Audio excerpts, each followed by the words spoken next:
تمام حمد و ثنا، تعریف و توصیف اللہ جل مجدہ الکریم کی ذات بابرکات کے لیے، جو خالق کائنات بھی ہے اور مالک شش جہات بھی۔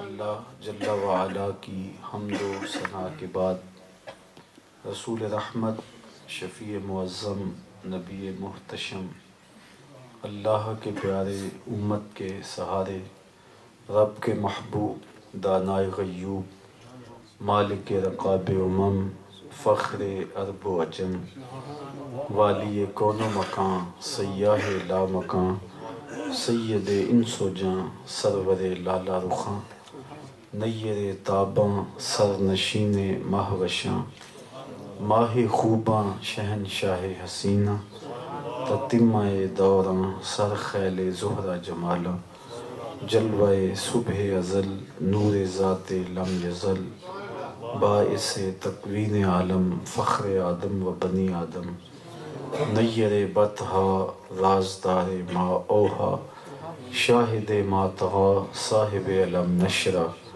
معصوم آمنہ احمد مجتبیٰ، حضرت محمد مصطفیٰ صلی اللہ علیہ وآلہ وسلم کے حضور ناز میں اپنی عقیدتوں، ارادتوں اور محبتوں کا خراج پیش کرنے کے بعد، واجب الاحترام، عالی مرتبت، ذی وقار علماء کرام، حضرات سامعین، السلام علیکم ورحمۃ اللہ وبرکاتہ۔ مجھ سے قبل نعت خوانی کا سلسلہ بھی جاری رہا اور نوجوان اسکالر سے آپ نے انگلش خطاب بھی سماعت کیا۔ میں بھی تھوڑے وقت کے لیے چند باتیں آپ کے سامنے عرض کرنے کے بعد اجازت چاہ لوں گا۔ اللہ تعالی میری زبان پر کلمۃ الحق جاری فرمائے۔ مجھے دوستوں نے مختلف عنوانات کی جانب توجہ دلائی ہے اور میں جو باتیں آپ کے سامنے رکھنا چاہتا ہوں ان میں وہ ساری باتیں امید ہے آ جائیں گی۔ آپ کی مجھے صرف توجہ چاہیے۔ ہمارے خطبہ آدھی تقریر خود کرتے ہیں، آدھی مجمع سے کرواتے ہیں، میں ساری خود ہی کروں گا، صرف مجھے آپ کی توجہ درکار ہوگی۔ اثر کرے نہ کرے سن تو لے میری فریاد، نہیں ہے داد کا طالب یہ بندہ آزاد۔ حضور کی محبت ایمان کی جان ہے، اور اگر یہ نہیں ہے تو کچھ بھی نہیں۔ اگر آپ مجھے پوچھیں کہ دین کیا ہے، ایک تو ہے کہ 3 گھنٹے کا لیکچر دیا جائے کہ دین یہ ہے، لیکن 2 لفظوں میں اگر آپ مجھ سے پوچھنا چاہیں تو مجھے علامہ اقبال کا لہجہ ادھار لینا پڑے گا۔ وہ فرماتے ہیں، دین سراپا سوختن اندر طلب، انتہائش عشق آغازش ادب۔ طلب محبوب میں تڑپنے کا نام دین ہے، ادب سے شروع ہوتا ہے عشق پہ ختم ہو جاتا ہے۔ جس دین میں ادب نہیں وہ دین نہیں ہے۔ اصحاب رسول کا ادب نہیں، اہل بیت نبوت کا ادب نہیں، اولیاء امت کا ادب نہیں، ذات رسالت مآب صلی اللہ علیہ وآلہ وسلم کا ادب نہیں، ذات باری تعالیٰ کا ادب نہیں۔ جس میں یہ دولت نہیں ہے تو وہ دین ہی نہیں ہے۔ تو حضور علیہ السلام کا ادب اور حضور کی محبت یہ دین ہے، اور آپ لوگ عصر سے لے کر اس وقت تک اسی محبت میں بیٹھے ہوئے ہیں، اور یقیناً حضور کا ذکر اہل ایمان کے لیے قلب اور روح کی تسکین کا سامان ہے۔ حضرت شیخ مہدی الفاسی مطالع المسرات شرح دلائل الخیرات میں لکھتے ہیں، حضور کا ذکر سن کر جس شخص کے کلیجے میں ٹھنڈ نہیں پڑتی، اس کے سینے میں دھڑکنے والا دل کسی مومن کا دل ہی نہیں۔ یہ ہو ہی نہیں سکتا کہ حضور کا ذکر ہو اور قلب کو قرار نہ پہنچے۔ لوگ پوچھتے ہیں کہ یہ کہاں لکھا ہے؟ لکھے کی کمی نہیں ہے، ہمارے علماء دلائل کے انبار لگا دیتے ہیں، لیکن میں کہا کرتا ہوں، کیا ذکر رسول کے لیے بھی کسی دلیل کی ضرورت ہے؟ کبھی ایسا ہوا ہے کہ پھولوں کا تذکرہ چھڑا ہو اور بلبل کہے کہاں لکھا ہے؟ بات شمع کی ہو رہی اور پروانہ دلیلیں ڈھونڈ رہا ہو، اور یہ بھی ممکن نہیں کہ بات سرکار مدینہ کی ہو رہی ہو اور امتی کو کسی دلیل کی ضرورت ہے۔ محب کے لیے اس سے بڑا سرمایہ کوئی نہیں کہ کوئی اس کے محبوب کا ذکر چھیڑ دے۔ آیت ذکر نعمان لنا فإن ذکرہ هو المسک ما کررتہ یتزوع۔ امام شافعی علیہ رحمہ فرماتے ہیں میرے ممدوح کی باتیں چھیڑو، ان کا ذکر ایسی کستوری ہے تم جو سے چھیڑتے جاؤ گے خوشبو پھیلتی چلی جائے گی۔ تو محب کے لیے محبوب کا ذکر قلب کی تسکین کا سامان ہے۔ میرے شہر کے ایک پنجابی شاعر ہیں، مجھے ان کا شعر یاد آیا، تینو سینے دی میں ٹھنڈا کھاں، تینو سینے دی میں ٹھنڈا کھاں، شہد گلاب تے کھانڈا کھاں۔ اور یہ انور مسعود صاحب مزاحیہ شاعر ہیں، لیکن نعت لکھنے پہ آئے تو قلم توڑ دیا۔ ان کا نام لبوں پر آئے میٹھا میٹھا منہ ہو جائے، ان کے بول بہاروں جیسے اور اصحاب ستاروں جیسے، ان سا پیارا اور نہ کوئی، ان سے بچھڑ کے لکڑی روئی، جب وہ سیر کو جایا کرتے سر پہ بادل سایہ کرتے۔ تو یقیناً حضور کا ذکر اہل ایمان کے لیے قلب اور روح کی تسکین کا سامان ہے۔ ہم ایسی محافل منعقد کیوں کرتے ہیں؟ کیا مقصد ہے ہمارا؟ سر شام سے آپ اس وقت تک کے لیے بیٹھے ہیں، اور جتنی دیر تک محفل جاری رہے گی اتنی دیر تک آپ موجود رہیں گے۔ تو کیا وجہ ہے کہ آپ ان محافل میں بیٹھتے ہیں اور بار بار حضور کا ذکر کیا جاتا ہے؟ تو یہ بات ذہن نشین رہے کہ یہ محافل ہماری نسلوں کے سینوں میں حضور کی محبت کو اجاگر کرنے کا سبب اور ذریعہ ہے، اور ہماری اس محبت کی تازگی کا سبب اور ذریعہ ہے۔ بطور مسلم والدین ہماری ذمہ داری ہے کہ ہم اپنی نئی نسل کو حضور کے پیار اور حضور کی محبت منتقل کریں۔ والدین کے ذمے اولاد کے جو فرائض ہیں، حقوق ہیں، تو اس کا تقاضا یہ ہے کہ ہم اپنی اولادوں کو جہاں بہت کچھ دے رہے ہیں وہاں سب سے اہم دولت حضور کا پیار بھی منتقل کریں۔ تو حضور کا پیار نئی نسل کے سینوں میں منتقل کیسے ہوگا؟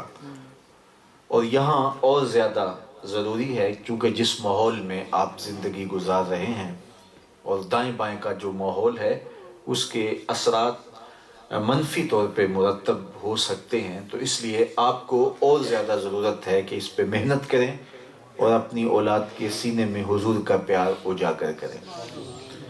تو کون سے ذرائع ہیں کہ جن کو ہم اختیار کر کے اپنی نئی نسل کے سینے حضور کی محبت سے آباد کر سکتے ہیں؟ تو یہ تو وہی بتا سکتا ہے جو حکیم الامت ہو، جو امت کے مرض کو بھی جانتا ہو اور اس کے علاج کو بھی جانتا ہو۔ تو علامہ اقبال علیہ رحمہ، جنہیں حکیم الامت کہا جاتا ہے، انہوں نے کہا کہ اگر آپ اپنی نئی نسل کے سینے میں حضور کا پیار ڈالنا چاہتے ہیں تو آپ کو 3 کام کرنے ہوں گے۔ اس کا لازمی نتیجہ یہ ہوگا کہ ان کے سینے میں حضور کا پیار پیدا ہوگا۔ اس نیت کے ساتھ سنیں کہ ہم اس پر عمل کر کے اپنی نسل کے سینے حضور کی محبت سے آباد کریں گے۔ سب سے پہلی شے، اقبال کہتے ہیں، اپنی اولاد کو کثرت کے ساتھ حضور پہ درود پڑھنا سکھاؤ۔ اس کا لازمی نتیجہ یہ ہوگا کہ ان کے سینے میں حضور کا پیار پیدا ہوگا۔ درود طبیعتوں میں شگفتگی پیدا کرتا ہے اور مزاج میں لطافت ڈال دیتا ہے۔ بعض والدین کو یہ شکایت ہوتی ہے کہ بچے بڑے اکھڑ ہیں، بات نہیں مانتے، تو میں کہتا ہوں کہ بطور وظیفہ انہیں درود کی تسبیح دیں۔ چند ہفتوں عشروں میں آپ نتیجہ دیکھ لیں گے کہ ان کے دلوں میں پیار پیدا ہو گیا، محبت پیدا ہوگی، اطاعت اور فرما برداری کا جذبہ پیدا ہو گیا۔ درود شریف کہ فوائد میں سے ایک فائدہ یہ ہے کہ یہ لطافت کے ساتھ ساتھ تقدس بھی پیدا کرتا ہے۔ جس ماحول میں آپ رہتے ہیں تو یہاں اپنی عصمت کے جوہر کی حفاظت کرنا کوئی آسان کام نہیں ہے، لیکن اگر آپ چاہتے ہیں کہ ہماری اولادوں کی عصمت کا جوہر پاک رہے، ان کی نظر پاکیزہ رہے، ان کے خیال طاہر رہیں، ان کی سوچوں میں آوارگی نہ آئے، تو آپ ان کو درود پڑھنا سکھائیں۔ اس کا لازمی نتیجہ یہ ہوگا طبیعت میں تقدس پیدا ہو جائے گا۔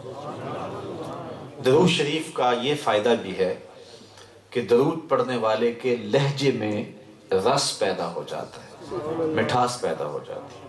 کسی نے اقبال سے پوچھا کہ تیرے شعروں میں یہ کھنڈ کہاں سے آئی؟ جو رس ہے تیرے کلام میں وہ کہاں سے آیا؟ جو اہل نقد ہیں وہ غالب کو اقبال سے بڑا شاعر مانتے ہیں، بات کرنے کا ڈھب ہے، اور غالب جس عنوان پر آئے غالب ہی دکھائی دیتا ہے۔ یہ مسائل تصوف کے، یہ تیرا انداز بیاں غالب، ہم تجھے ولی سمجھتے اگر بادہ خار نہ ہوتا۔ تو جس عنوان سے بھی آئے کمال کر دیتا ہے۔ تو غالب غالب ہے، لیکن جو عزت اقبال کو ملی وہ غالب کو نہیں ملی۔ جو شہرت، جو قبولیت عامہ حضرت اقبال کا حصہ ہوا وہ غالب کا مقدر نہیں بن سکا۔ تو کسی نے یہ راز اقبال سے پوچھا کہ تیرے شعروں میں یہ مٹھاس کہاں سے آئی؟ تو حضرت اقبال کہنے لگے کہ میں نے 1.25 کروڑ مرتبہ حضور پہ درود پڑھا ہے، میں تنہا کمال سخن کو نہ پہنچا، میرے شعر ہیں اور تاثیر ان کی۔ تو کثرت سے درود پڑھنے کا یہ فائدہ ہوگا کہ آپ کے لہجے میں مٹھاس پیدا ہو جائے گی۔ درود شریف پڑھنے کا سب سے بڑا فائدہ یہ ہے، رسول کریم نے ارشاد فرمایا قیامت کے دن میرے سب سے نیڑے، سب سے قریب وہ ہوگا جو کثرت کے ساتھ میرے اوپر درود پڑھنے والا ہوگا۔ تو حضور کی قربت کا ذریعہ ہے درود شریف۔ اور آج کے دور میں جب 72-73 فرقے ایک شخص کو کھینچ رہے ہیں اور عام آدمی سمجھ نہیں پاتا کہ حق کہاں ہے، ہر بندے کے لبوں پہ قرآن و حدیث کی بولی ہوتی ہے اور ہر شخص دلائل دے کے اپنی جانب کھینچ رہا ہوتا ہے، بلکہ بعض لوگ تو پریشان ہو جاتے ہیں۔ کبھی وہ آپ نے پاکستان میں لاری اڈے کا حال دیکھا ہوگا کہ کنڈکٹر جو سواری کے ساتھ کرتا ہے، ایک اس کا سامان اٹھا کے لے گیا، دوسرے نے بڑھیا کی گود سے بچہ چھین لیا، اور تیسرے کنڈکٹر نے بڑھیا کا بازو پکڑا اور اپنی بس کی جانب لے جا رہا ہے۔ تو سامان ایک بس کی جانب جا رہا ہے، بچہ دوسری بس کی جانب جا رہا ہے۔ تو وہ بڑھیا غصے میں آ جاتی ہے، پائی ایسا کتے بھی نہیں جانا، حالانکہ کہاں تو جانا ہوتا ہے، لیکن وہ کہتے ہیں ایسی کتے بھی نہیں جانا۔ تو کوئی ادھر بلا رہا ہے، کوئی ادھر بلا رہا ہے، کوئی ادھر بلا رہا ہے، تو بندہ پریشان ہو جاتا ہے جاؤں کدھر؟ ہر بندہ تو قرآن و حدیث کی بولی سنا رہا ہے۔ تو بہت سارے لوگ کہتے ہیں ایسی کہاں ہی پڑھ لیں گے، ہم کہیں بھی نہیں جانا۔ تو کیسے پتا چلے کہ حق کون ہے، سچ کہاں ہے؟ ہر بندہ کھینچ رہا ہے، قرآن و حدیث کی بولی بول رہا ہے۔ تو حضرت امام زین العابدین سے کسی سائل نے پوچھا حضرت جب کثرت سے فرقے ہو جائیں گے تو حق کیسے پہچانیں گے؟ تو سنو امام زین العابدین نے کیا جواب دیا۔ فرمانے لگے جو اہل السنہ ہیں وہی اہل حق ہوں گے۔ سائل بڑا سیانہ تھا، اس نے ایک سوال اور کیا، کہا حضرت اگر بہت سارے لوگ اسی ٹائٹل کے ساتھ موجود ہوں تو اصلی سنی کی پہچان کیا ہے؟ تو حضرت امام زین العابدین نے جو جواب دیا آپ کے سینے میں ٹھنڈ پڑ جائے گی۔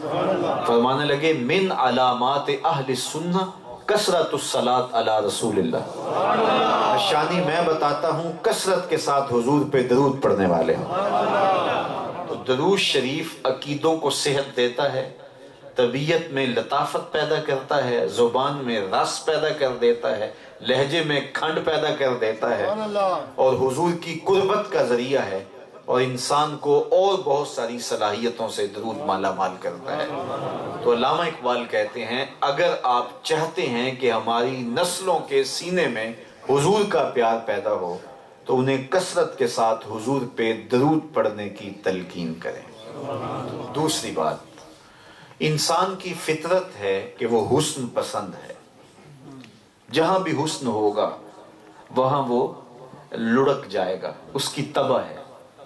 میں ابھی اپنے دوست کے پاس رکا تو تھوڑا وقت تھا، تو میں نے کہا میں تھوڑی سی واک کرنی ہے، تو مجھے ایک گوشے میں کچھ دوست لے گئے، تو وہاں وہ جنگل تھا اور اس میں پگڈنڈی سی بنی تھی، اور وہاں سے ہم جب گزر رہے تھے تو جمالیاتی منظر ایسا تھا کہ میں چاہ یہ رہا تھا کہ میں تیز چلوں، لیکن منظر میرے پاؤں کھینچ رہا تھا کہ میں یہاں رک کے ایک ایک روش پہ ٹھہروں اور دیکھوں۔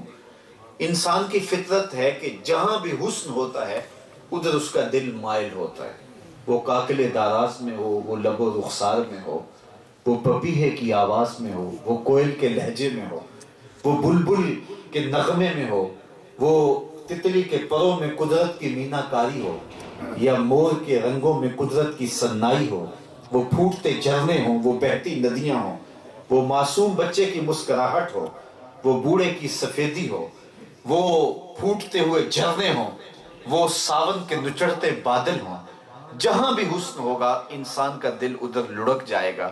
اقبال کہتا ہے جب یہ طے شدہ ہے کہ انسان حسن کی طرف مائل ہوتا ہے تو آؤ نہ پھر اس کو وہاں لے جائیں جہاں حسن بھی پانی بھرتا ہے اور جہاں عشق بھی غلامی کرتا ہے، اسے شہنشاہ حسینہ کی چوکھٹ پہ لے جائیں۔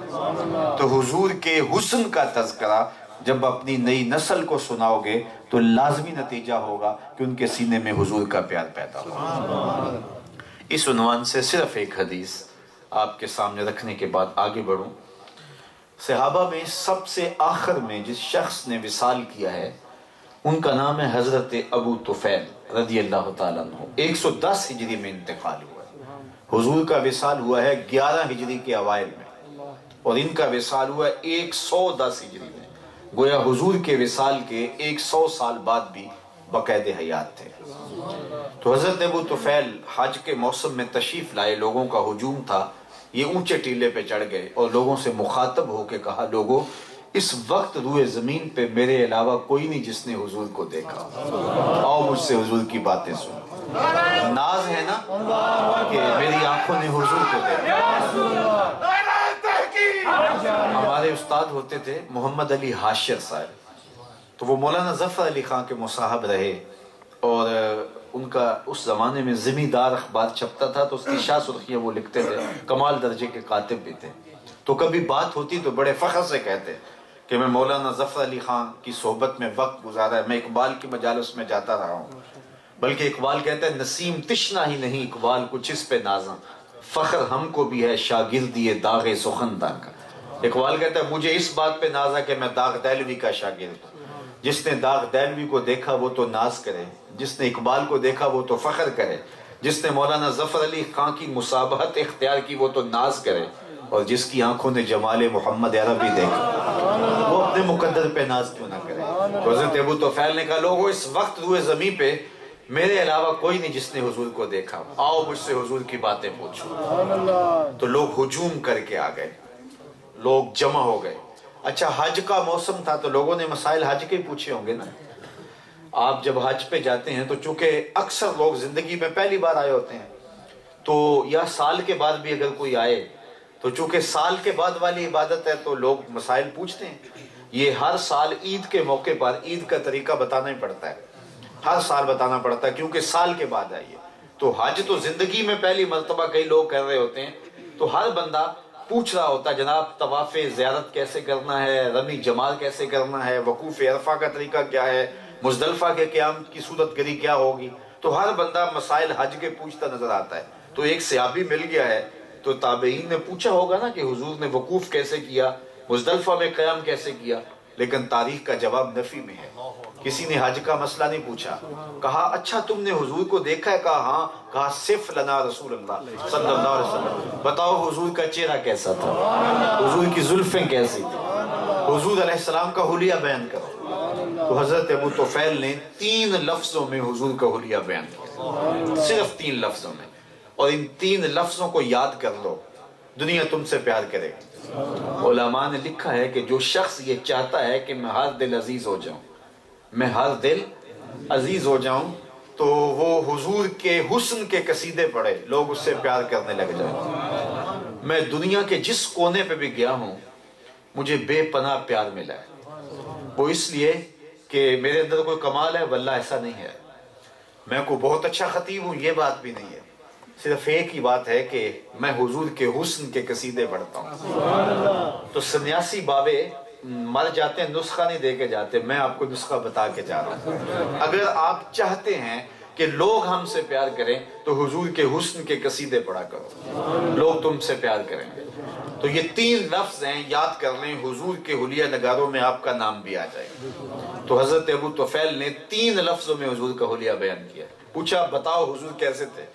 انہوں نے کہا کان رسول اللہ صلی اللہ علیہ وسلم ابیض ملیحن مکسدہ، ایک تو چٹے رنگ کے تھے، ایک حسن نمکین تھا، اور ایک ہر معاملے میں توازن تھا، اور یہ کمال حسن ہے۔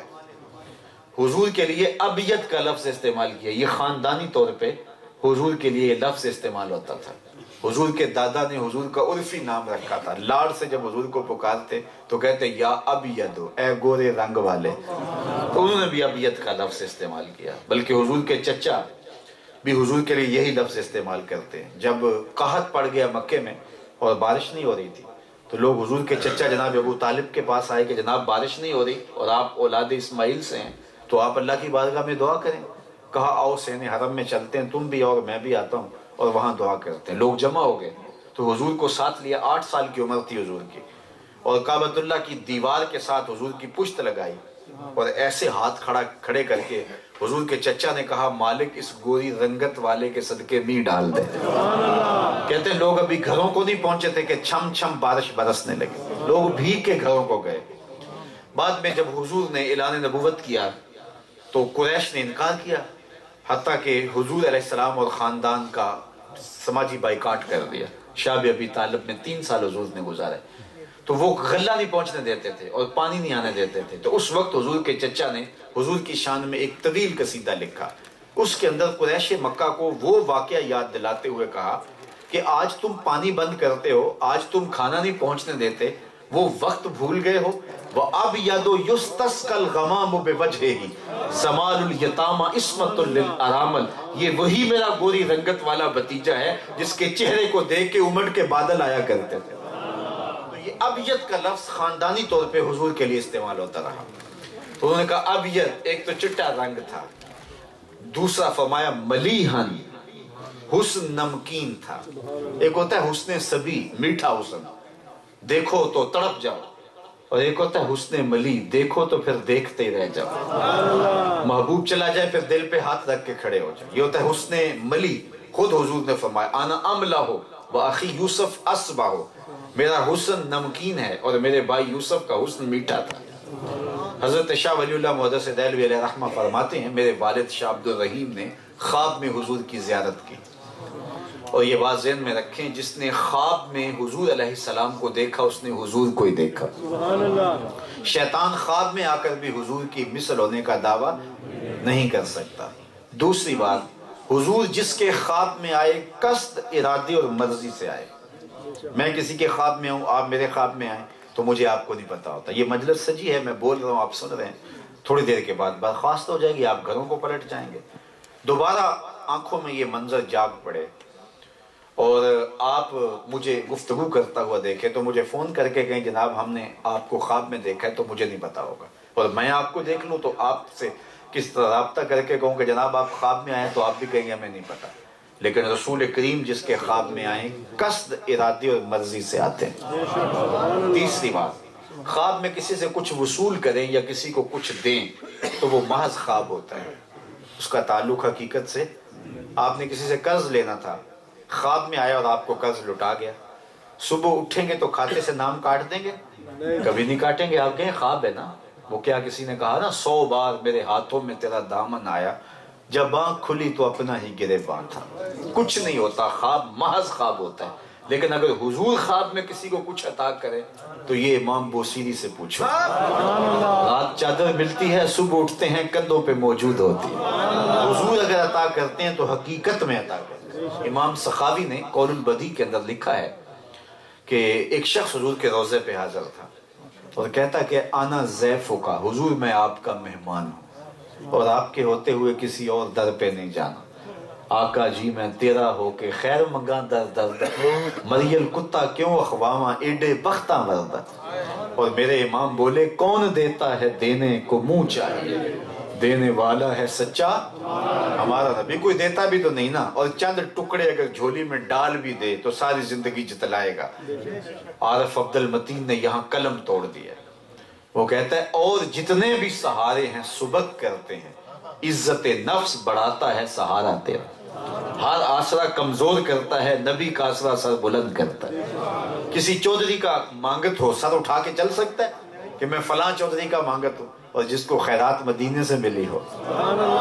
اور جتنے بھی سہارے ہیں سبق کرتے ہیں، عزت نفس بڑھاتا ہے سہارا تیرا. اسی لیے میرے امام نے مشورہ دیا ٹھوکریں کھاتے پھرو گے ان کے در پہ پڑ رہو، قافلہ تو اے رضا اول گیا آخر گیا. اور کسی نے کہا مرنے کی طرف دیکھ نہ جینے کی طرف دیکھ، جب چوٹ پڑے دل پہ مدینے کی طرف. تو وہ شخص کھڑا ہی حضور کے روضے پہ، آنا ضیفوں کا، میں آپ کا مہمان ہوں، میں تو کسی سے نہیں مانگنا. یہ کہتے کہتے آنکھ لگ گئی.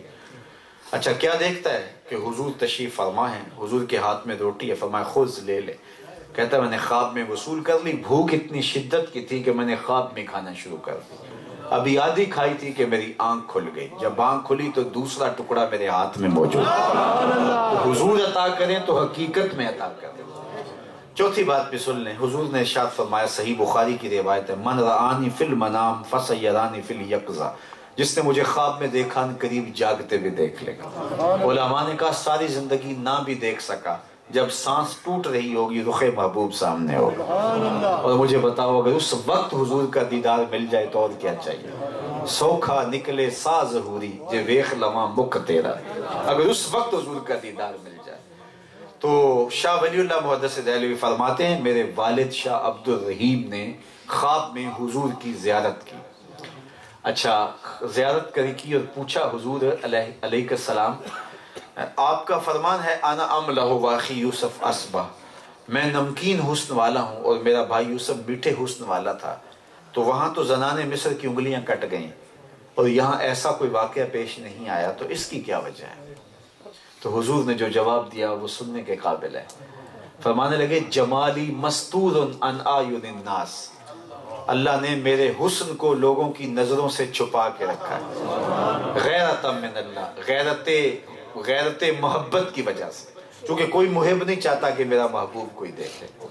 یہ تو یہاں کے محبوب دکھائے جاتے ہیں نا، لیکن یہ غیرت ہے محب کی. وہ قتیل شفائی نے کہا نا کہ اس حد تلک بڑھ گئی ہے بے اعتمادی، اس حد تلک بڑھ گئی ہے بے اعتمادی کہ تجھ کو تجھ سے بھی چھپانا چاہتا ہوں. وہ کہتے ہیں میری آرزو یہ ہے کہ تو آئینہ بھی نہ دیکھے. تو کہا اس نے غیرت محبت کی وجہ سے میرے حسن کو لوگوں کی نظروں سے چھپا کے رکھا ہے. اور حضرات صوفیہ علیہ رحمہ لکھتے ہیں کہ علیہم الرضوان لکھتے ہیں کہ حضور کے حسن پہ 70,000 پردے بشریت کے ڈالے گئے، اور اگر حضور علیہ السلام کا حسن پوشیدہ نہ ہوتا تو کوئی تاب ہی نہ لا سکتا. اور صرف چند صحابہ ہیں جو حضور کا حلیہ بیان کرتے ہیں. ان میں حضرت حسان بن ثابت کہتے ہیں کہ میں جو حضور کا حلیہ بیان کرتا ہوں تو میرے پاس حضور کو دیکھنے کا ایک طریقہ آ گیا تھا. وہ کیا تھا؟ فلما نظرت الى انوارہ فوضعت کفی علی عینی خوفا من ذہاب بصری، میں اپنی آنکھوں پہ انگلیاں رکھ کے انگلیوں کی اوٹ سے حضور کے چہرے کو دیکھتا تھا کہ حضور کے جلووں کی چمک سے آنکھوں کی بینائی نہ جاتی رہے. یہ کون کہہ رہے ہیں؟ حضرت حسان بن ثابت رضی اللہ تعالیٰ عنہ. اور آپ جانتے ہیں کہ حضرت حسان رضی اللہ تعالیٰ عنہ شاعر ہے، اور شاعر حسن دیکھنے میں بڑا دلیر ہوتا ہے، اور حسن بھی چھپا ہوا اور دیکھنے والا بھی شاعر، اور پھر بھی انگلیاں رکھ کے دیکھے. اور اگر حسن بے نقاب ہوتا تو کیا ہوتا؟ یہی بہتر ہے کہ وہ پردے میں روح پوش رہے، وہ اگر پردہ اٹھا دے تو کسے ہوش رہے. تو یہ پوشیدہ ہے حضور کا حسن. تو حضرت ابو طفیل نے کہا ملیح، دوسری شان کہ حضور کا حسن نمکین تھا. تیسری بات مقصدہ، متوازن، ہر معاملے میں توازن. ابل الذراعین والساعدین والزندین، ہاتھ کلائیاں بازو برابر. اسی طرح سوا الصدر والبطن، سینہ اور پیٹ برابر. پیٹ اٹھا ہو سینہ پیچھے ہو تو حسن زائل ہو جاتا ہے. سینہ اٹھا ہو پیٹ چپکا ہوا ہو تو یہ پھر بھی حسن نہیں رہتا. دونوں برابر ہوں تو یہ کمال حسن ہے، یہ توازن ہے.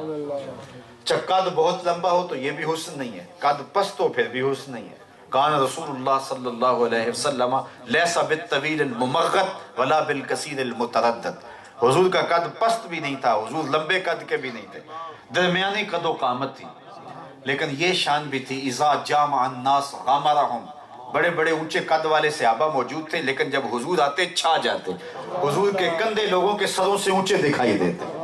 یہ اللہ نے اپنے محبوب کو شان عطا فرمائی تھی۔ تو حضور کا حسن مقصد تھا، متوازن تھا۔ تو 3 لفظوں میں یاد کر لو، کان رسول اللہ صلی اللہ علیہ وسلم ابیض ملیحا مقصدا، یہ حلیہ نگار آپ بھی بن جائیں گے اگر 3 لفظ یاد ہو گئے، اور اپنی اولاد کو سنائیں۔ اور اگر یہ نہیں یاد کر سکتے تو گرڑے کے تاجدار نے کام سوکھا کر دیا، مکھ چند بدر شاہ شانی ہے، متھے چمک دی لاٹ نورانی ہے، کالی زلف تے اکھ مخمور رکھی ہیں مد بھری ہیں۔ تو حضور کا حلیہ بیان کرنے سے نئی نسل کے سینے میں حضور کا پیار پیدا ہوگا۔ تیسری بات، علامہ اقبال کہتے ہیں کہ اپنی نئی نسل کے سامنے حضور کی سیرت بیان کرو، جس طرح میرے رسول کی صورت جیسی صورت کسی کی نہیں، حضور کی سیرت جیسی سیرت بھی کسی کی نہیں۔ کائنات کے سامنے حضور کی سیرت رکھو اور اپنی نئی نسل کو حضور کی سیرت سناؤ، اس کا لازمی نتیجہ یہ ہوگا کہ صاحب سیرت کا پیار ان کے سینے میں پیدا ہو جائے۔ نجی زندگی سے لے کر کے سیاسی زندگی تک، گھریلو زندگی سے لے کر کے جنگی زندگی تک، حضور کی سیرت کا ہر گوشہ منور ہے۔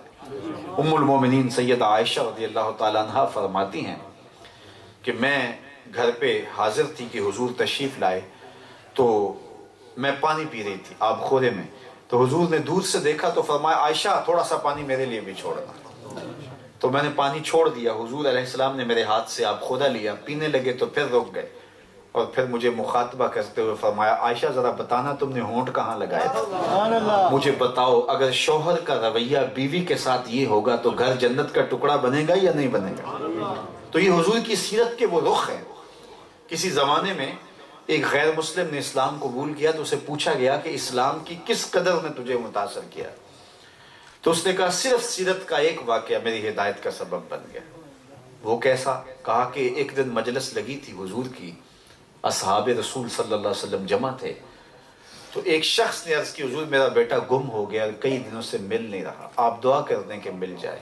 قبل اس کے کہ گورے گورے ہاتھ اٹھتے اور اجابت کے سارے در کھل جاتے۔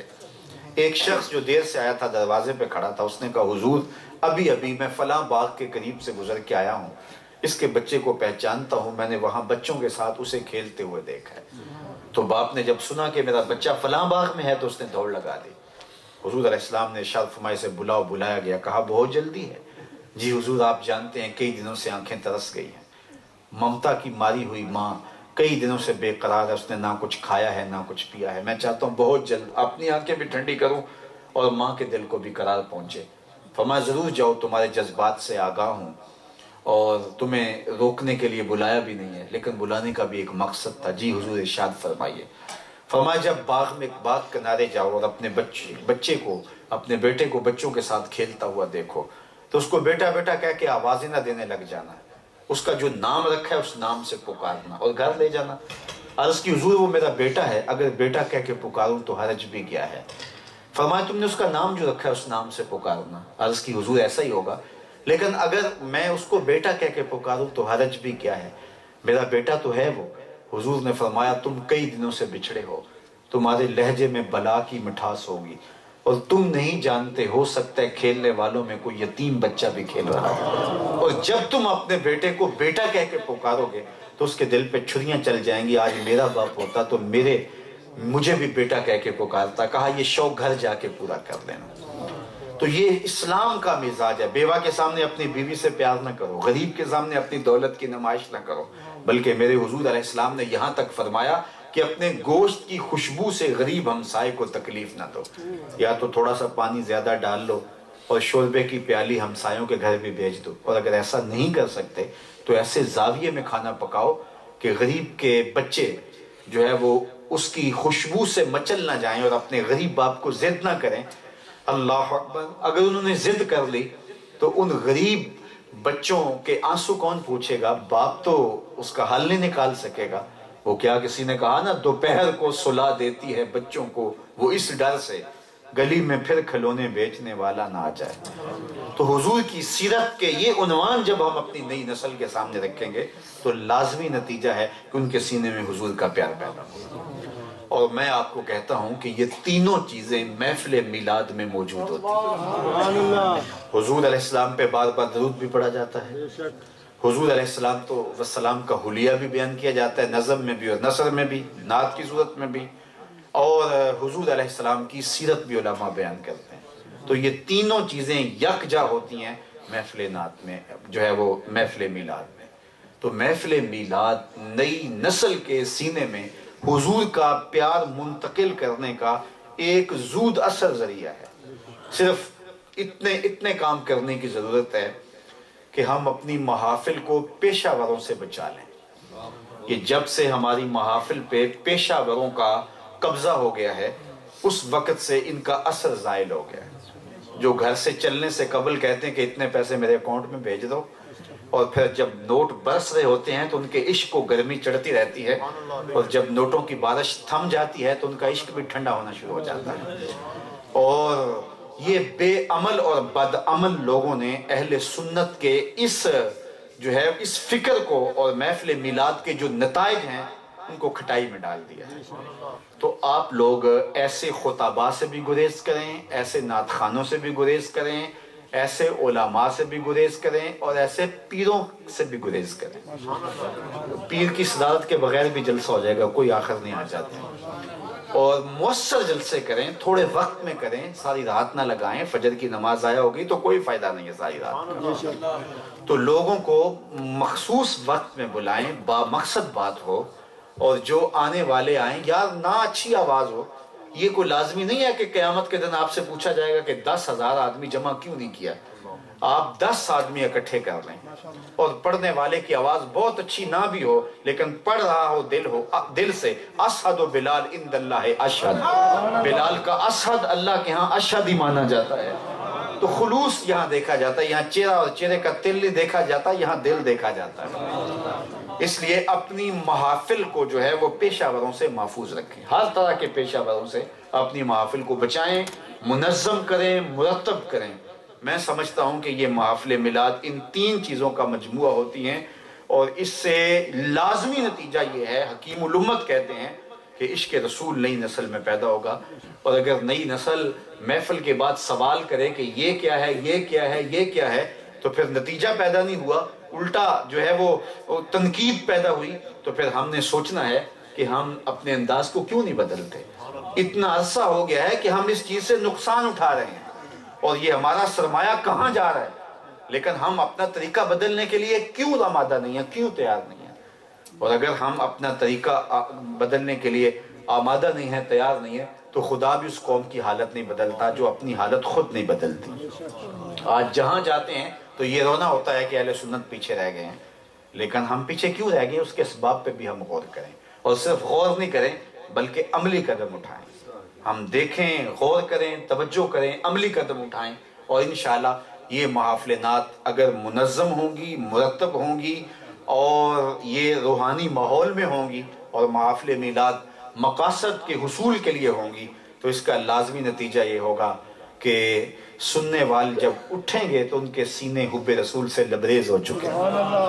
اور حب رسول وہ دولت ہے اگر نصیب ہو جائے۔ یہ تفرقے کیوں ہیں؟ حب رسول کی کمی کی وجہ سے۔ میں یہاں ایک بات کہنا چاہتا ہوں کہ ہر محبت توڑتی ہے لیکن رسول اللہ کی محبت جوڑتی ہے، محبتیں تقسیم کرتی ہیں۔ ایک کے چاہنے والے دو رقیب کہلاتے ہیں نا، کہ یہ میرا محبوب ہے تم نے کیوں دیکھا، لڑائی ہو گئی۔ ایک کے دو چاہنے والے رقیب کہلاتے ہیں لیکن حضور علیہ السلام کے ہزاروں چاہنے والے حبیب کہلاتے ہیں۔ تو ساری محبتیں توڑتی ہیں لیکن حضور علیہ السلام کی محبت جوڑتی ہے۔ اقبال علیہ الرحمہ فرماتے ہیں، چوں گلے صد برگ مارا بو یکیست، او کے جانے ای نظامو او یکیست، مست چشم ساکیے بتہاستیم، در جہاں مثل میو می ناستیم۔ تو ساری محبتیں توڑتی ہیں اور حضور علیہ السلام کی محبت انسانوں کو جوڑتی ہے۔ تو یہ تو ایک وحدت کی ضمانت ہے، اور ہم جو ہے وہ الگ الگ ہوں گے، بکھر گئے تو ہمارے خلوص میں کمی ہے، ہمارے انداز میں کہیں کوئی جو ہے وہ کجی آ گئی ہے، تو ہم اپنے انداز پہ غور کریں، تدبر کریں، اور پھر اصلاح کرنے کے لیے جو ہے وہ ڈرے نہیں، خوف زدہ نہیں ہوں کہ اس سے کیا ہو جائے گا۔ آپ ایک محفل کرواتے ہیں، نہیں زیادہ لوگ آتے، کوئی حرج نہیں ہے، آپ جو ہے وہ 2 اور 4 آدمیوں سے شروع ہوں اور پھر آگے بڑھتے چلیں، انشاءاللہ لوگ ملتے جائیں گے اور کاروبار بنتا چلا جائے گا۔ یہ نوجوانوں نے السنہ کے نام سے جو تنظیم بنائی ہے، میں ان سے بھی یہی گزارش کروں گا کہ تنظیم کو پاپولر کرنے کے لیے کوئی جو ہے وہ لاکھوں روپے ایڈوانس دے کر کے کسی کو بلا کر کے لاکھوں لوگ اکٹھے نہ کریں، اس سے کوئی فائدہ نہیں ہوگا۔ آپ نوجوانوں کو بٹھائیں، آپ بچوں کو بٹھائیں اور ان کو اللہ کا قرآن پڑھائیں، درود شریف کی محافل منعقد کریں، اور اپنے گھروں کے اندر آپ لوگ بھی آپ پیر کے دن اہتمام سے روزہ رکھیں، اپنے بچوں کو روزہ رکھوائیں کہ یہ حضور کے میلاد کا دن ہے، اور شام کے وقت جب افطار کے لمحے آئیں تو اس وقت چادر بچھا کر کے اس کے اوپر کھانا لگا کر کے اس کو میلاد کا کھانا کہیں کہ یہ حضور کے میلاد کا کھانا ہے، اور پھر حضور پہ چند لمحوں کے لیے درود پڑھیں، پھر حضور کی نعت بچہ توتلی زبان میں پڑھ دے، پھر حضور کی سیرت کا صرف ایک واقعہ سنا دے، اس کے بعد کھڑے ہو کے سلام پڑھیں، ساتھ ہی افطار ہوگی۔ آپ چند ہفتے کر کے دیکھیں، اولاد کے سینے میں حضور کا پیار پیدا ہو جائے۔ یہ لازمی نتیجہ ہے، یہ حکیم الامت نے بتایا ہے، اور اس کا لازمی نتیجہ حب رسول کی صورت میں برآمد ہوگا۔ تو ہم نے اپنی مجالس کو، اپنی محافل کو غیر منظم کر لیا ہے، اور پیشہ وروں کے ہتھے ہماری محافل چڑھ گئی ہیں، اور وہ انہوں نے جو حال کیا ہے ہمارے ممبروں پہ بیٹھ کے، ہمارے سٹیجوں پہ بیٹھ کے، اور یہاں سے جو ہے وہ لاکھوں کروڑوں روپے کما کے انڈسٹریاں لگا رہے ہیں اور پیٹرول پمپ بنا رہے ہیں، اور یہاں جہالت پھیلا رہے ہیں، کبھی جنت کا مذاق اڑا رہے ہیں، کبھی دوزخ کا مذاق اڑا رہے ہیں۔ خودے تو کیڑی جنت دا کرنا ہے تذکرہ، یہ نعت خائی جگہ پڑھا، خودے تو کیڑی جنت دا کرنا ہے تذکرہ۔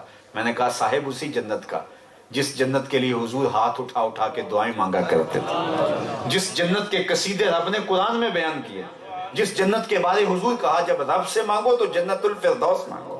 حضور تو ترغیب دیں، اور نعت خاں کہے کہ حضور تو کیڑی جنت دا کرنا تذکرہ۔ کبھی کہتا ہے کہ مجھے دیکھ کے جہنم کو بھی آئے پسینہ۔ میرے استاد فرمایا کہتے ہیں منہ پہ تیرے داڑھی نہیں ہے، وضو تو نے کیا نہیں، نماز کبھی پڑھی نہیں، بدبخت تجھے دیکھ کے جہنم کو پسینہ آنا ہے۔ آج تیرے منہ میں طوطی بولتا ہے، جو بولتا ہے بول دے، یہ تو کل قیامت کو پتہ چلے گا کس کو پسینہ آتا ہے۔ کبھی جہنم کا تماشا بنا رہا ہے، کبھی جنت کا تماشا بنا رہا ہے۔ قرآن مجید کی آیات ترغیب دلائیں جنت کی، اور جہنم سے جو ہے وہ ترہیب کریں، اور یہ تماشا اڑائے، کبھی قبر کا مذاق اڑائے کہ قبر دا خوف دے دے کہ لوکی منو ڈرانے دے۔ لوگ کون ہے ڈرانے والے؟ قبر میں منکر نکیر آئیں گے، سوال و جواب ہوں گے، یہ کس نے بتایا ہے؟ یہ آمنہ کے لال نے بتایا ہے۔ قرآن و حدیث کا مزاج اور ہے، اور یہ کیا سبق دے رہا ہے اور کیا پڑھا رہا ہے، اور ہم اس کے اوپر نوٹ پھینک رہے ہیں۔ نہ ہمیں شرم آتی ہے، نہ اسے شرم آتی ہے، اور اس کا کاروبار چمک، اہل سنت کا بیڑا غرق ہوتا چلا جاتا ہے۔ اس لیے ہم نے اس پہ غور کرنا ہے، اس پہ تدبر کرنا ہے، اور اپنی محافل کو منظم کرنا ہے اور مرتب کرنا ہے۔